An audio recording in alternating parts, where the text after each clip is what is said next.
Tetapi ada hal yang perlu digarisbawahi, hadirnya syaitan yang berusaha untuk mengganggu manusia semasa hidupnya, yang secara umumnya, kalau manusia itu pasti akan digoda oleh syaitan, terutama dari korinnya, pendamping dari sisi kiri tubuhnya, yang Nabi SAW mengatakan, kalian semuanya, dalam hadis sahih, kalian semua memiliki korin dari syaitan, yang dia berusaha terus menyimpangkan dari jalan yang benar. Kalau bukan membuat malas atau mengurangi kadar pahala dari ibadah, maka dia membuat seseorang meninggalkannya. Puncaknya tentu kufur kepada Allah Subhanahu wa taala. Ini hadisnya sahih. Sampai para sahabat mengatakan, "Ya Rasulullah, apakah Anda juga punya qarin?" Kata Nabi SAW, "Iya, saya juga punya. Tetapi Allah telah memberinya petunjuk sehingga dia tidak menyuruhku kecuali kebaikan." Berarti memang ada syaitan yang mendampingi kita. Dan makna hadis ini adalah sepanjang kita hidup dan selama ruh belum keluar, berarti kita masih hidup. Ya. Berarti memang syaitan menggoda kita. Tetapi bukan seperti yang disebutkan dalam lafaz tadi ini. Menjelma jadi ayah, menjelma jadi ibu. Yang satu aja agama Nasrani, yang satu aja agama Yahudi. Bukan seperti itu. Tetapi seperti kalau kita lagi hidup, masih hidup sekarang. Bagaimana sih syaitan menggoda kita? Misal, syaitan membisikkan untuk berbohong, membisikkan untuk zina, membisikkan untuk melakukan pelanggaran-pelanggaran agama, atau malas dalam ibadah. Maka sebagian ulama mengatakan kemungkinan syaitan pada saat menjelang mati, misal mengatakan tidak masalah, kamu kan muslim, tidak usah syahadat sebelum meninggal. Ya, ada bisikan-bisikan seperti itu. Tapi untuk menjelma menjadi manusia, maka itu lebih kuat pendapat mengatakan tidak ada. Tadi dengan riwayat yang sahih yang berhubungan dengan masalah adanya qarin. Bisa saja dia atau syaitan ini membisikkan ya, dalam bentuk bisikan-bisikan seperti nasihat, itu betul. Artinya bisa seperti nasihat, seakan-akan dia menasihati kita. Gak apa-apa lah, kamu sholat di rumah aja, gak usah di masjid karena hujan atau mungkin kejauhan. Ya. Atau gak apa-apa, tunda aja sholat nanti kan waktunya masih panjang. Bisikan umum. Maka dia melalaikan seperti itu. Dia melalaikan seperti itu. Bisa jadi dia membisikkan tapi bukan menjelma, mengatakan misalnya ada agama Nasrani, bukan mustahil. Ya mungkin itu baik. Bagaimana kalau kau meninggal dalam keadaan agama Nasrani? Seperti misal, seseorang di antara kita berteman dekat dengan orang-orang Nasrani. Atau kita tinggal di wilayah non-muslim. Ya. Misal tinggal di Amerika, tinggal di Australia. Umumnya orang non-muslim. Pada saat kita berbaur dengan mereka, melihat gereja mereka, mereka keluar dengan tersenyum misalnya dari situ, syaitan bisa bisikin kita. Mungkin agamanya itu benar kali ya. Seperti itulah ya. Mungkin agama itu benar. Buktinya mereka senyum-senyum. Ya. Mereka nyanyi-nyanyi. Mereka punya gereja bangunannya bagus gitu kan. Itu kan terlintas di benak kita. Apa saja yang berusaha untuk menyimpangkan manusia seperti itu. Tapi kalau untuk menjelma, ini lebih kuat pendapat mengatakan tidak ada sama sekali. Sebagaimana kita semasa hidup sekarang. Kalau syaitan mau kita misalnya tidak sholat, dia nggak menjelma jadi orang menghalangi kita di pintu masjid untuk sholat misalnya.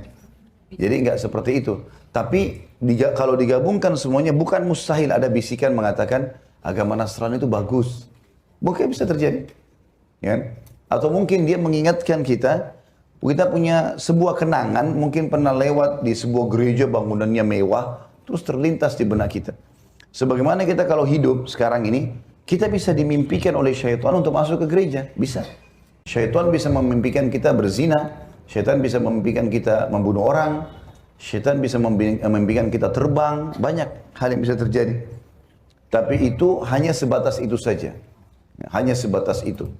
Tapi kalau seperti lafaz ini apa adanya, dia akan menjelma jadi ayah, jadi ibu.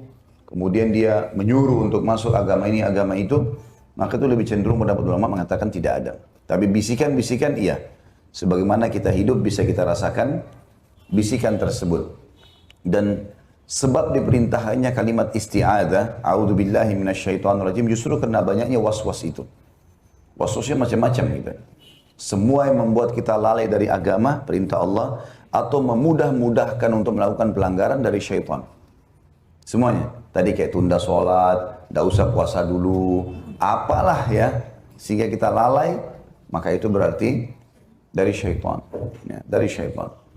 Dan setiap kali Bapak Ibu ingin melakukan satu ibadah, ketahuilah, ibadah itu memang diikuti dengan makarih. Makarih itu sesuatu yang kita tidak suka. Nah, manusia memang gitu. lagi duduk pagi, oh ada zikir pagi. Ada sholat duha. Memang kita butuh lowongin waktu. Saat malam lagi tidur, kita bangun. Kita lagi enak-enak duduk, ada orang miskin lewat minta duit. Kita kasih. Sesuatu yang tidak disuka dan memang itu surga dihiasi dengan itu. Makanya dalam hadis Bukhari dikatakan surga itu dihiasi dengan hal-hal yang tidak disukai oleh manusia. Neraka diikuti dengan hawa nafsu. Apa saja kita bisa lakukan kalau untuk masuk neraka. Kalau masuk surga tidak ada pengawasannya, gitu kan. Tetapi Allah Subhanahu wa taala dengan kemahasempurnaannya membuat kita merasakan kenikmatan dalam ibadah. Kalau kita malah nikmati sholat misalnya, sudahlah saya mau sholat, saya uduk sholat, nikmatin bacaannya, jadi enak. Jadi syaitan cuma bisa sebatas itu saja. Waktu iblis berkata kepada Allah, saya akan datangi mereka dari belakang, dari samping kanan, samping kiri, dari belakang mereka, gitu kan? Maka Allah mengatakan, sesungguhnya kamu tidak punya kemampuan terhadap hamba-hambaku yang ikhlas. Itu ayat Al-Quran. Berarti syaitan tidak punya kemampuan. Apalagi kalau dasarnya kita bertekad, berazam untuk ibadah. Saya mau sholat sekarang, saya mau wudu. Syaitan bisikin nanti aja di rumah, nanti enggak, saya mau sholat sekarang. Selesai, dia nggak bisa buat apa-apa. Jadi sebatas itu. Begitu juga pada saat orang mau meninggal, mungkin terlintas banyak hal-hal di benaknya, tapi dia bisa menepisnya dengan tetap mengucapkan kalimat talqin la ilaha illallah. Dan ketika itu kata beliau, Allah Subhanahu wa taala menyesatkan orang yang dia kehendaki kesesatannya, dan itu makna dalam firman Allah Subhanahu wa taala dalam surah Al-Imran ayat 8. A'udzu billahi minasyaitonir rajim. Rabbana la tuzigh qulubana ba'da idh hadaitana wa hab lana min ladunka rahmah innaka antal wahhab. Mereka pada berdoa, ya Tuhan kami, janganlah engkau jadikan hati kami condong kepada kesesatan sesudah engkau beri kami petunjuk, dan karuniakanlah kepada kami rahmat dari sisimu. Maksudnya adalah jangan palingkan hati kami ketika kami menghadapi maut, padahal sebelumnya engkau telah memberi hidayah kepada kami sekian lamanya. Kalau ayat ini memang Al-Imran ayat 8, Bapak Ibu sekalian, rahimani wa rahimakumullah, memang ada pendapat sebagian ulama mengatakan Allah Subhanahu ini bisa terjadi di masa hidup, bisa terjadi di masa kematian. Allah Subhanahu wa taala memang menyesatkan orang yang dasarnya meninggal dalam keadaan kufur, sehingga mereka tidak mengucapkan syahadat. Karena Allah SWT tahu, seperti kasus Fir'aun pada saat mau tenggelam, maka dia tidak bisa mengucapkan nama Allah. Dia mengatakan, amantu billadzi amana bihi banu Israel. Aku mau beriman kepada apa yang telah diimani oleh Bani Israel. Nggak bisa sebutin nama Allah. Maka itu makna daripada Al-Imran ini. Kalau dasarnya meninggal dalam keadaan kufur, maka Allah SWT akan menyimpangkan dia sehingga dia tidak menyebutkan kalimat-kalimat kebenaran tersebut. Tapi kalau orang semasa hidupnya sudah melakukan kebaikan, Allah SWT akan menjaganya. Makanya pada orang-orang beriman, banyak kan orang sebelum kita kayak orang mati syahid di medan perang, ya. Mereka dengan semangat, mereka mau mati di jalan Allah SWT. Dan syaitan tidak bisa buat apa-apa pada saat itu. Syaitan cuma menanamkan rasa takut, tidak usahlah jihad. Seperti dalam hadis misalnya, kata Nabi SAW, siapa yang mau jihad, maka syaitan akan membisikkan padanya, kalau engkau mati, istrimu akan nikah sama laki-laki lain. Syaitan menyentuh kecemburuannya, gitu kan, supaya enggak jihad. Tapi dia lawan. Dia pun berjihad sampai dia mati syahid, gitu kan. Seseorang yang terkadang mau sholat, lalu syaitan mengatakan, sudahlah, tunda aja dulu. Tapi dia lawan. Mau sedekah, lalu syaitan bisikan, nanti aja, nanti kamu lebih butuh. Lalu dia lawan. Siapa yang mengerjakan itu semua, maka dia pasti masuk surga, kata Nabi SAW. Berarti memang syaitan membisik-bisikan saja, tapi bisa ditolak. Ya, seperti itulah. Kata beliau, jika Allah menghendaki hidayah dan keteguhan pada orang itu, maka datanglah kepadanya rahmat Allah. Ada yang mengatakan yang dimaksud rahmat di sini adalah Jibril alaihissalam. Dia datang lalu mengusir syaitan-syaitan itu dari sisi orang yang mau meninggal. Jibril menghapus kecemburutan dari wajah orang itu, sehingga dia mati tampak sambil tersenyum, tanpa disangsikan lagi. Kebanyakan orang yang tampak tersenyum pada saat kematian adalah karena senang dengan hadirnya malaikat pembawa kabar gembira itu yang datang dari Allah Subhanahu wa taala. Dia berkata, "Hai fulan, tidakkah kamu mengenalku? Aku adalah Jibril dan mereka adalah syaitan-syaitan musuhmu. Maka matilah kamu dalam keadaan yang lurus, agama yang lurus dan syariat yang agung." Tidak ada yang lebih menggembirakan bagi manusia selain hadirnya malaikat Jibril tersebut, dan itu semakna dengan firman Allah Subhanahu wa taala yang tadi di atas, dan karuniakanlah kepada kami rahmat dari sisimu, karena sungguhnya engkau maha pemberi karunia. Jadi ayat tadi Ali Imran ayat 8, ya Allah janganlah engkau jadikan hati kami condong kepada kesesatan, kata Imam Qurtubi, karena beliau memang ahli tafsir, ini maknanya condong kepada kesesatan di saat kematian, ikuti bisikan syaitan. Dan makna karuniakan kami rahmat dari sisimu, maksudnya datangkan malaikat yang meluruskan kesalahan-kesalahan kami. Tapi ini semua, Bapak Ibu sekalian, makna tafsir, ijtihad, bukan sesuai dengan dalil syar'i, tapi jabaran. Ya. Jadi tentang datangnya Jibril alaihissalam pun untuk setiap orang kita, ini juga dibahas oleh para ulama. Mereka mengatakan bahwasanya Allah SWT betul mengutus malaikat kepada setiap mukmin yang akan meninggal. Tetapi tidak disebutkan dalam riwayat-riwayat hadis kalau itu Jibril alaihissalam. Apalagi Jibril memang pimpinan para malaikat dan dia bertugas membawa wahyu. Tetapi umumnya malaikat iya. Sebagaimana sudah pernah saya jelaskan riwayat yang berbunyi, kata Nabi SAW, siapa yang rindu bertemu Allah, Allah akan rindu bertemu dengannya. Siapa yang benci bertemu dengan Allah, Allah benci bertemu dengannya. Maka para sahabat kepikiran dengan masalah riwayat ini. Akhirnya Nabi SAW waktu masuk ke dalam rumah temukan Aisyah lagi menangis radhiyallahu anha, ditanya, kenapa kau nangis ya Aisyah? Ya Rasulullah, hadis Anda membebani kami. Anda bilang siapa yang ingin bertemu dengan Allah rindu, maka Allah rindu bertemu dengannya, yang benci bertemu dengan Allah, Allah benci bertemu dengannya. Apakah kalau kami takut mati, khawatir kalau kami mati atau menghadapi kematian, berarti kami benci bertemu dengan Allah? Kata Nabi SAW, bukan.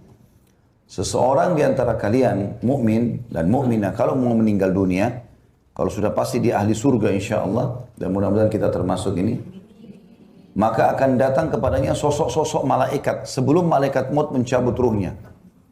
Lalu berkata kepadanya, inilah amal-amal solehmu yang diterima. Ini sholatmu, ini puasamu, ini zakatmu, ini segala macam. Dan gara-gara ini semua, kamu akan masuk ke surga, diperlihatkan tempatnya di surga. Maka dia pun rindu ingin bertemu dengan Allah. Mau segera mati supaya masuk ke surganya. Maka Allah pun rindu bertemu dengannya. Kalau orang fasik, ahli maksiat, tidak bertaubat kepada Allah SWT semasa hidup, kalau muslim, dan orang kafir, maka akan datang kepadanya sosok malaikat yang memperlihatkan dosa-dosanya. Ini ribamu, ini bohongmu, ini zinamu, ini segala macam. Kemudian diperlihatkanlah tempatnya di neraka. Ini tempat kamu gara-gara kamu berbuat semua ini. Akhirnya dia pun benci bertemu dengan Allah, takut. Maka Allah pun benci bertemu dengannya. Ini semakna dengan apa yang kita jabarkan tadi. Kemudian dikatakan sesudah itu dicabutlah nyawa orang itu dalam satu hentakan sebagaimana yang telah kami terangkan lebih lanjut nantinya, atau akan kami terangkan lebih lanjut nantinya. Ada riwayat berhubungan dengan itu. Abdullah bin Ahmad bin Hanbal salah satu ulama dari 4 imam madhab ya. Ini anaknya Abdullah mengatakan, aku menghadiri kematian ayahku Ahmad. Di waktu itu tanganku memegang secari kain untuk mengikat janggutnya. Tiba-tiba beliau tidak sadar, lalu sadar kembali seraya mengisyaratkan tangannya dan berkata, tidak sampai kapanpun, tidak sampai kapanpun. Beliau melakukan seperti itu berkali-kali, maka saya bertanya, wahai ayah, apa maksudmu? Jawab beliau, sesungguhnya syaitan berdiri di depanku, mencengkramku dengan ujung-ujung jarinya seraya berkata, hai Ahmad, menurutlah kepadaku. Tapi aku katakan kepadanya, tidak sampai kapanpun, tidak sampai kapanpun, tidak sampai aku mati sekalipun. Saya katakan bahwa saya sendiri pernah mendengar guru kami, maksudnya ini Imam Qurtubi berkata, itu riwayat tentang anaknya Imam Ahmad. Al-Imam Abu Abbas Ahmad bin Umar Al-Qurtubi di benteng Iskandaria nama kota di Mesir. Dia berkata, aku telah menyaksikan kematian saudara guru kami, Abu Ja'far Ahmad bin Muhammad Al-Qurtubi di Cordova. Ketika dia menghadapi maut, dikatakan kepadanya, ucapkan, la ilaha illallah. Tapi ternyata dia menolak, mengatakan, tidak. Ketika dia sadar, kami ceritakan hal tersebut kepadanya. Maka dia menjelaskan, ada 2 syaitan datang kepadaku dari arah kanan dan dari arah kiri. Satu di antaranya mengatakan, matilah dalam agama Yahudi. Dan karena agama Yahudi adalah agama yang terbaik. Yang lain mengatakan matilah dalam keadaan agama Nasrani. Nasrani adalah agama yang terbaik. Maka aku katakan kepada keduanya, tidak. Kalian berdua mengatakan seperti itu kepadaku. Padahal aku telah menulis dengan tanganku dalam kitab At-Tirmidzi. dan An-Nasai dari Nabi SAW, sesungguhnya syaitan akan datang kepada salah seorang dari kalian ketika dia akan meninggal dunia, dan dia katakan, matilah dalam agama Yahudi, matilah dalam agama Nasrani. Jadi ucapanku tadi adalah jawaban kepada kedua syaitan tersebut, bukan kepada kalian. Tentu sudah kita jelaskan dari riwayat ini ya. Ada footnote nomor 1, hadis ini lebih cenderung dikatakan tidak sahih dari Nabi SAW.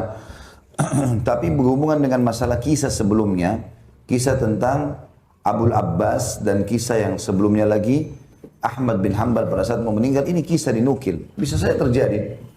Ya. Bisa saja terjadi memang pada saat mau meninggal, seseorang dibisikkan tentang agama Nasrani atau dibisikkan tentang agama Yahudi. Bisa terjadi.